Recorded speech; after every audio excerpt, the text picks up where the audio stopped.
très heureux de vous parler aujourd'hui de Témia avec mes co-associés, Raphaël Balestiero, Clara Baquier. Alors moi, je vais faire l'introduction. Je vais faire la première partie, si vous voulez, parce que je sais, si vous vous êtes inscrit, c'est parce que vous voulez voir comment fonctionne Témia, et c'est Clara qui va vous expliquer. Et vous voulez comprendre comment fonctionne Témia, et c'est Raphaël qui va vous l'expliquer. Donc moi, je suis là ici pour permettre à chacun de finir peut-être son déjeuner ou de se connecter. J'aimerais vous parler de droit, puisque Témia fait du droit, puisque Témia s'adresse aux professionnels du droit, et je crois que fondamentalement, tous les professionnels du droit, depuis la plus haute antiquité, font relativement la même chose. Et peu importe leur profession exacte, peu importe leur champ disciplinaire, peu importe l'époque dans laquelle ils vivent et ils exercent, nous autres, juristes, nous cherchons des normes dans des textes et on les applique aux faits. Ce sont deux tâches qui s'énoncent de manière très simple et qui pourtant, ben, on le sait tous, sont véritablement très compliquées. Et ça n'a pas changé même s'il y a eu des révolutions dans la pratique. Et on va essayer de se rappeler de quelques révolutions passées pour se dire qu'aujourd'hui, nous vivons une révolution. Alors, il y a eu plusieurs révolutions et je crois qu'à chaque fois, il y a eu une volonté ou une opportunité, une technologie et une crainte. Si on se rappelle des grands anciens, vraiment dans l'Antiquité, et aussi un peu plus tard dans le droit ancien. L'idée, c'est que pour étudier le droit, on se déplaçait auprès de maîtres et on apprenait auprès de ces maîtres. Et puis, quand on a redécouvert le droit romain, quand on a commencé à codifier des coutumes, il y a eu une opportunité. Et cette opportunité, c'est l'imprimerie. On a ainsi produit des documents, gros, comme ça. Et avec cela, il n'y avait plus besoin de se déplacer. On commandait le livre, on étudiait et on devenait juriste.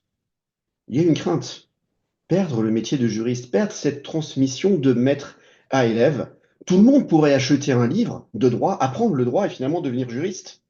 Mais en réalité, dans le texte, trouver des normes, c'est un métier. Et l'imprimerie a facilité la vie des juristes, vous en conviendrez certainement, mais elle n'a pas fait disparaître les juristes. Un peu plus tard, nous avons eu la codification napoléonienne. Et là, elle a été facilitée par l'imprimerie qui a permis de miniaturiser les livres. Ça, c'est le Code civil de 1804. Beaucoup moins cher, du moins à l'époque, beaucoup plus facile à transporter. On avait un Code civil dans toute maison bourgeoise. On avait un Code civil dès lors que l'on savait lire.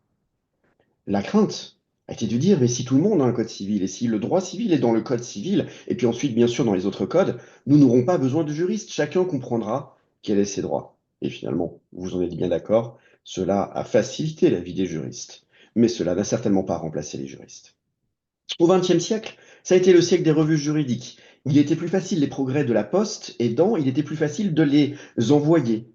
Et donc, on a changé d'objet d'étude. Là où nous étudions le droit romain, les coutumes, premier temps, puis le code civil au XIXe siècle, ou les autres codes, on s'est mis à étudier ce qu'il y avait dans les revues juridiques au XXe siècle. Et dans les revues juridiques au XXe siècle, essentiellement, il y avait la jurisprudence du Conseil d'État et surtout de la Cour de cassation.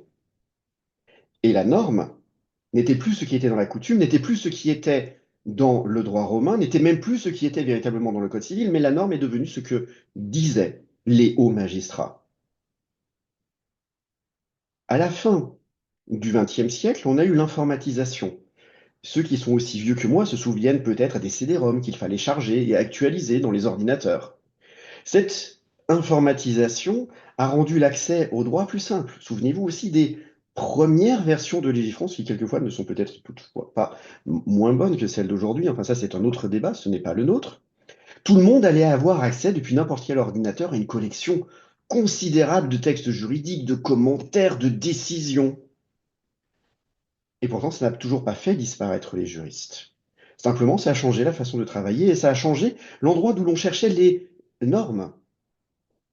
Aujourd'hui, nous sommes au quart du XXIe siècle, et le changement, qui est aussi impulsé par une volonté politique, c'est l'open data. Il y a 3 millions de décisions rendues en France chaque année. Et ces 3 millions de décisions vont progressivement, sont déjà progressivement, c'est en cours, accessibles à tout le monde. Il y a une possibilité, c'est que nous changions de source de normes On va moins s'intéresser à ce que dit la Cour de cassation. On va beaucoup plus s'intéresser à ce que disent les juges du fond. La norme juridique va devenir le montant que tel juge octroie, par exemple, ou la réaction qu'il a face à tel contentieux particulier, le juge du fond, et pas la question qui est posée à la Cour de cassation. Simplement, le problème, c'est qu'il est impossible de chercher dans 3 millions de décisions rendues chaque année des informations telles à combien on peut indemniser des souffrances endurées à 3 sur 5. Ce n'est pas possible. Va donc avec l'open data l'arrivée de l'intelligence artificielle et ce qui nous sauve, puisque l'intelligence artificielle va pouvoir rechercher dans ses décisions. Alors bien sûr, l'intelligence artificielle elle suscite aussi des craintes. Les juristes aujourd'hui ont peur que l'intelligence artificielle les remplace. Et il est vrai qu'il y a un certain nombre de legal tech qui disent posez votre question, vous donnera la réponse juridique. Écrivez un prompt et vous aurez un contrat tout rédigé. Moi, je ne crois pas que cette révolution-là, plus que les autres, fasse disparaître le besoin de juristes. J'ai envie de dire, comme dans les autres révolutions, nous aurons toujours besoin de juristes, parce que nous aurons toujours besoin de gens qui sont capables de lire des textes et d'en tirer des normes, puis de les appliquer aux faits. Et ça, ce n'est pas l'intelligence artificielle qui va le faire. Mais en revanche, il va y avoir une aide considérable qui va être apportée aux juristes qui sauront maîtriser les outils.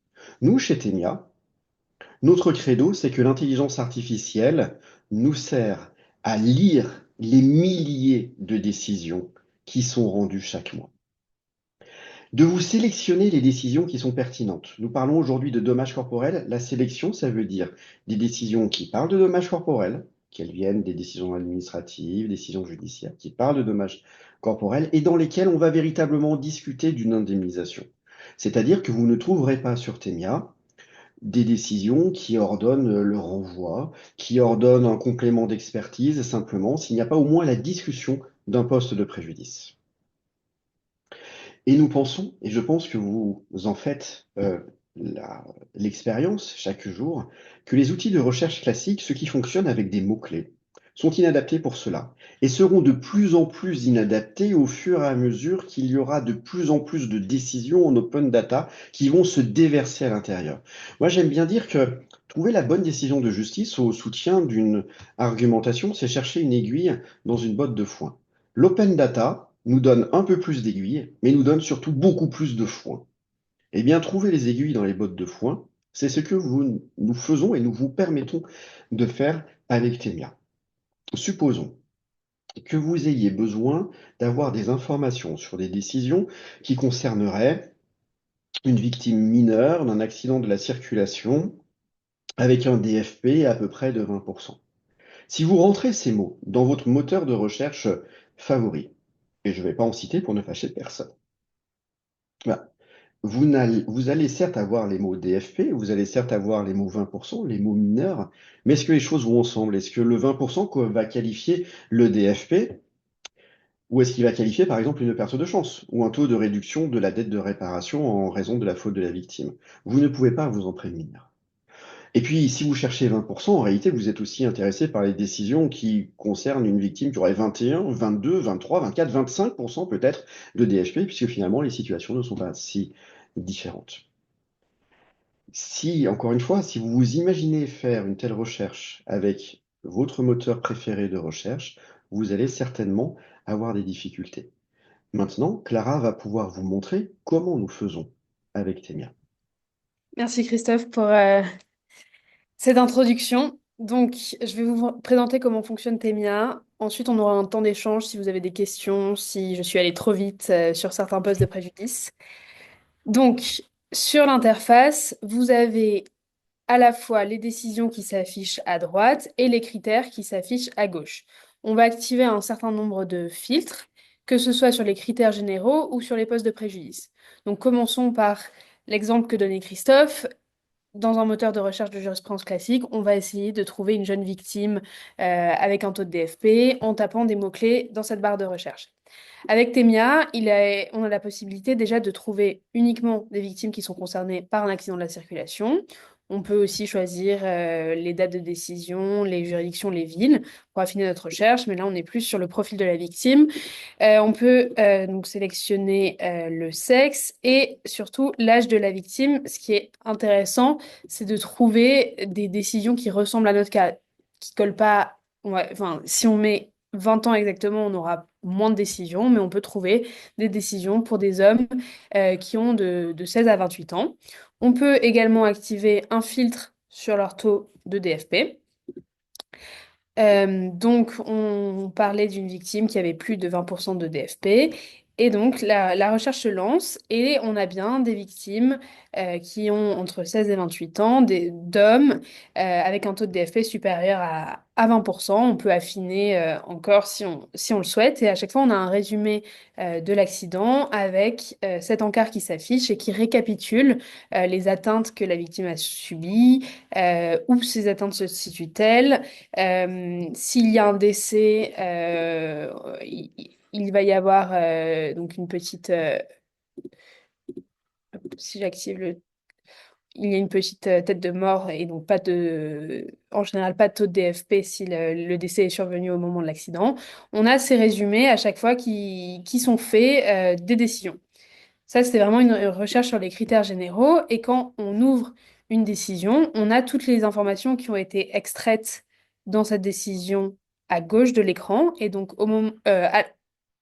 et à droite de l'écran, quand on clique sur une décision, quand on clique sur un montant, pardon, on trouve l'endroit de la décision dans lequel ce montant a été chiffré. Ce qui est intéressant, ça va être de cumuler des critères généraux. Donc, prenons par exemple des hommes, puisqu'on sait que on avait fait un webinaire précédent qui montrait que les indemnisations étaient différentes entre les sexes, notamment pour le préjudice esthétique, le préjudice sexuel qui était mieux indemnisé chez les hommes que chez les femmes. Donc, on peut faire ces recherches en fonction du sexe, en fonction de l'âge, et activer tout un tas de postes de préjudice en fonction de ce que l'on est en train de chercher. Donc, une fois qu'on a reçu euh, l'expertise médicale, on va pouvoir mettre ici, pour les souffrances endurées, une cotation médico-légale. On va pouvoir aussi jouer sur ces filtres, sur le filtre de la décision, sur le filtre des montants de l'offre. Mais déjà, quand on clique sur une cotation médico-légale, on a ces boîtes à moustaches qui apparaissent. Et donc, on voit où les décisions sont situées euh, par montant. Ici, on est sur les montants décidés. Donc, je vais juste, pour avoir plus de décisions, enlever le sexe de la victime. Et donc, ici, on a ces boîtes à moustaches. On a 453 décisions où la cotation médico-légale était bien à 3,5 sur 7. Et à chaque fois, on va regarder où est-ce que les décisions se situent. Pour celles et ceux qui ne sont pas familiers avec les boîtes à moustaches, il y a à chaque fois une petite explication si on clique sur le i de cette boîte à moustaches. Je vais vous réexpliquer comment ça fonctionne. Donc, ici, ce trait au milieu sépare les 50 décisions les plus basses des 50 décisions les plus hautes. Donc, ici, on a 50% des décisions qui sont au-dessus de 8 000 euros. On a 25% des décisions qui sont en dessous de 6 000 euros et donc 50% des décisions qui sont entre 6 000 et 10 000. Si vous êtes du côté victime, ce qui va vous intéresser, ce sont les décisions qui commencent à être élevées. Donc 75% des décisions sont en dessous de 10 000. Ce que vous pouvez faire, c'est chercher les décisions par montant qui a été décidé minimum. Donc là, ici, vous n'avez que des décisions qui commencent à 10 000 et à chaque fois, vous voyez le montant qui a été décidé, le montant qui a été demandé et dans la mesure du possible, le montant offert. Il y a des décisions où ces informations ne sont pas données. Et donc après, à chaque fois, on va vérifier que l'information extraite est la bonne en cliquant sur un montant et il s'affiche dans la décision. Il y a la possibilité de voir cette décision sur Judi Libre pour les décisions des cours et tribunaux judiciaires. et sur Légifrance pour les décisions des cours administratives. Vous pouvez aussi copier-coller ici. Ah, mince.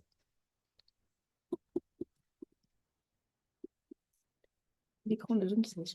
Vous pouvez aussi copier-coller la référence de la décision, l'épingler, donc ranger ces décisions par dossier, donc soit des dossiers thématiques, soit des dossiers qui s'apparentent au dossier de votre client, et donc retrouver ensuite les décisions qui vous intéressent dans les dossiers ou dans les décisions épinglées.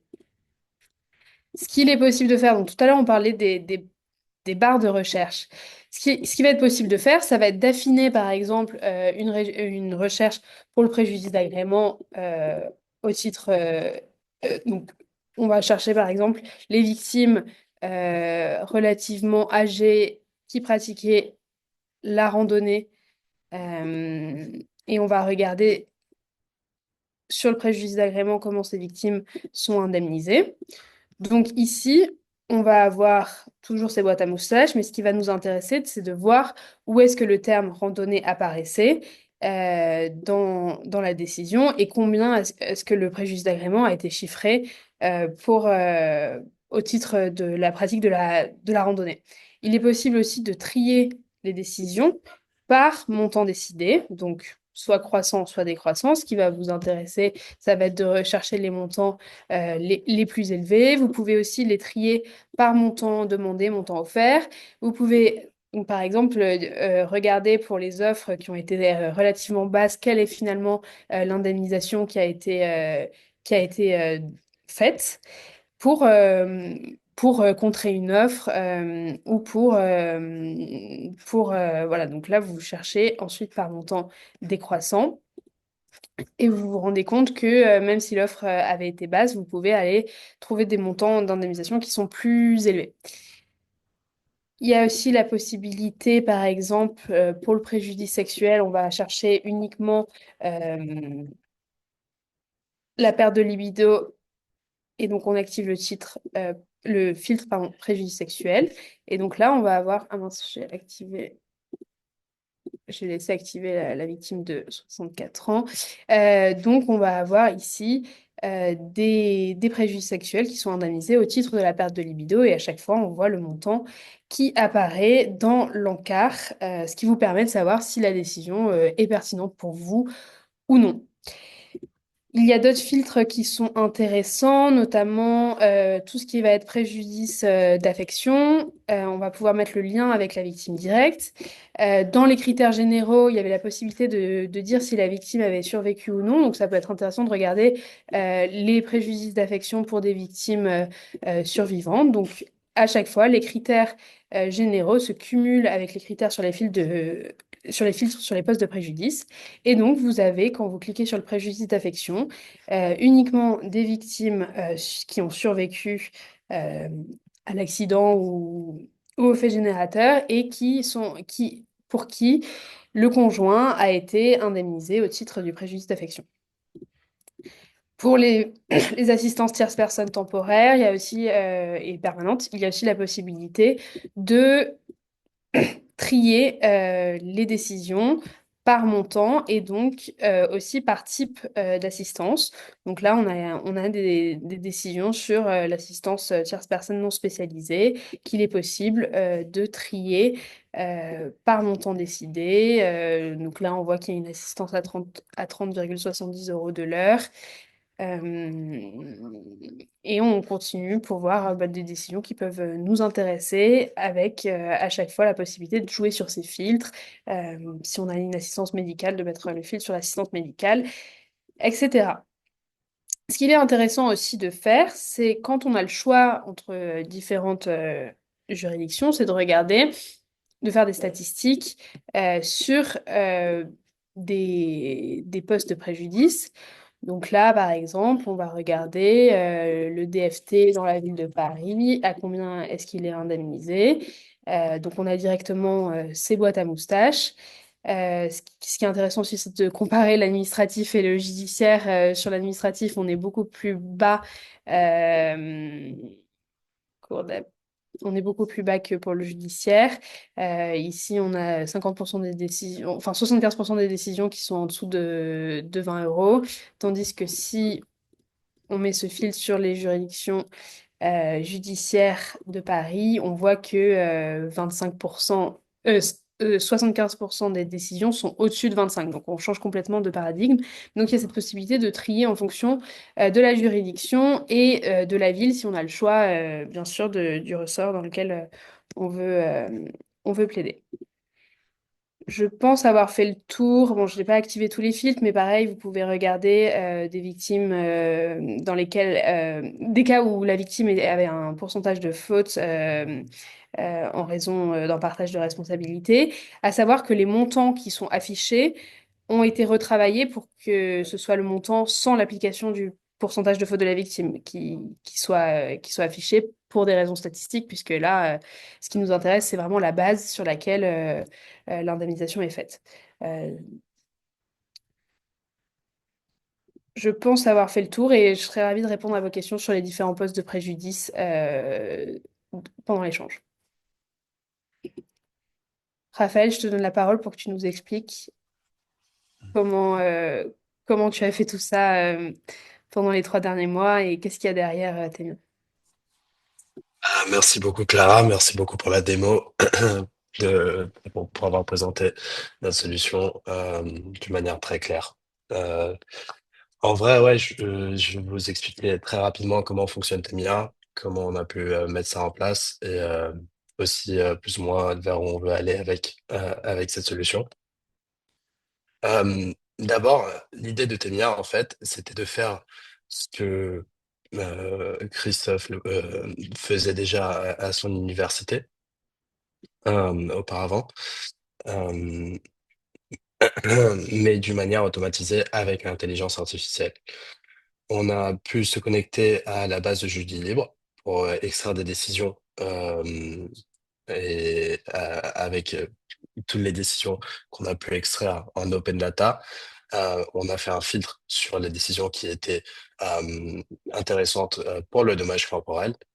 Et pour ces décisions-là, on a pu faire ce qu'on appelle des annotations ou des surlignages intelligents à l'aide d'un LLM de Claude ou de OpenAI ou même de Mistral, un LLM français, pour extraire toutes ces données-là que Clara vous a montrées et pour pouvoir créer des statistiques dessus. Euh, Comme ça, on a des informations qu'on n'avait jamais auparavant. Euh, le, la, la fonctionnalité clé de cette extraction de Temia, c'est qu'en fait, toutes les annotations qu'on fait, elles sont basées sur des parties spécifiques du texte pour éviter au maximum les hallucinations. Comme Clara vous a montré, niveau fonctionnalité, ça nous permet de prendre n'importe quelle annotation qui a sur une décision. Du coup, par exemple, on voit que la demande de souffrance endurée est à 6 000 euros, par exemple. On peut cliquer dessus et on peut voir exactement où dans la décision on a trouvé ça. Ça nous permet à nous de vérifier que l'IA a bien fait son travail. Et en même temps, ça vous permet à vous de vérifier et de comprendre un peu mieux la décision, de pouvoir naviguer plus facilement sur la décision à travers ces annotations. Euh, dans Tevnia, on a un système de triple vérification. D'abord, on fait les annotations intelligentes, puis ensuite, on utilise l'intelligence artificielle pour vérifier le travail de la propre intelligence artificielle.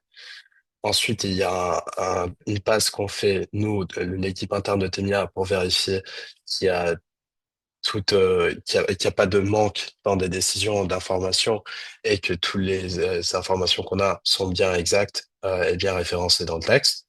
Et enfin, vous, les utilisateurs ou futurs utilisateurs de Temia peuvent aussi signaler des problèmes dans le texte au cas où il y ait des choses qui apparaissent qu'on n'a pas vu, ni l'intelligence artificielle, ni nous, l'intelligence humaine, on a pu vérifier auparavant. Ça, c'est plus ou moins comment on a pu créer la solution de Temia. Si vous avez d'autres questions par rapport à, par exemple, comment on store les données, comment on garde les données et comment on veut évoluer le produit, je serais ravi de répondre à ces questions-là pendant la discussion. Euh, Christophe, je te Ouais, laisse. merci à chacun de vous. Alors, on a essayé avec Clara de répondre au fur et à mesure aux questions qui étaient dans le chat. J'imagine que chacun peut ouvrir le chat s'il le souhaite. Pardon, il faut que je vous autorise à reposer les questions si vous le souhaitez. Je sais plus comment on fait. Voilà, vous pouvez réactiver vous-même votre micro à partir de maintenant. Je vais arrêter l'enregistrement.